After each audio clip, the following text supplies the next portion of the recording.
ఫిబ్రవరి నెల 9వ తారీఖున Yeleswaram police station పరిధిలో ఉన్న సిద్ధనాథ్ జ్యువెలర్స్ షాప్లో బంగారం మరియు వెండి వస్తువులు దొంగతనం జరిగింది.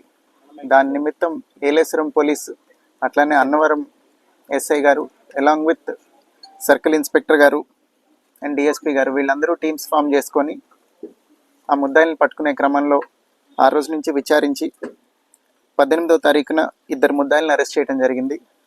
కరణం కుమార్ అలియాస్ గోళ్ళ అమర్రాజ్ కుమార్ అలియాస్ గవ్వల అమర్రాజ్ కుమార్ ఈయనొకళ్ళు, అట్లనే గుమ్మళ్ళ వెంకట సుబ్బయ్య అలియాస్ శేషు వీళ్ళిద్దరిని అరెస్ట్ చేసి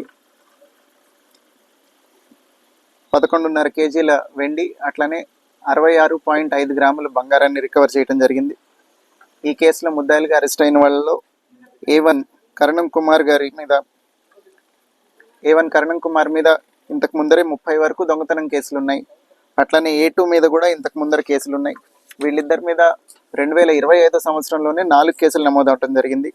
వీళ్ళిద్దరూ 2025 సంవత్సరంలో ఏలేశ్వరంలో కాకుండా నక్కపల్లిలో, తుని టౌన్లో, ఆత్మకూరు పిఎస్లో దొంగతనాలు చేశారు. వీటన్నిటిలోనూ ప్రాపర్టీ రికవర్ అవటం జరిగింది.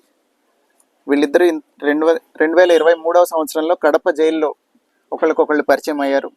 అక్కడి నుంచి కలిసి దొంగతనాలు చేయటం మొదలుపెట్టారు.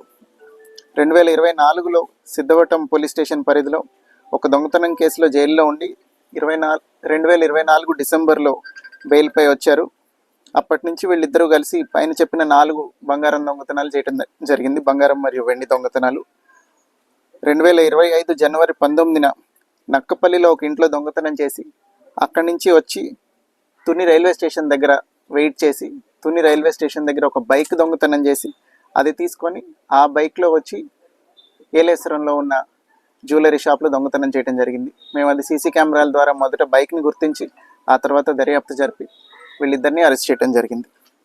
ఈ కేసులో బాగా పనిచేసిన Surya Apparao garu inspector of police Prathipadu circle, Haribabu SI of police Annavaram police station, Ramalingeswararao SI of police Yeleswaram, అట్లనే G Venkateswararao sub inspector of police రావుతలపూడి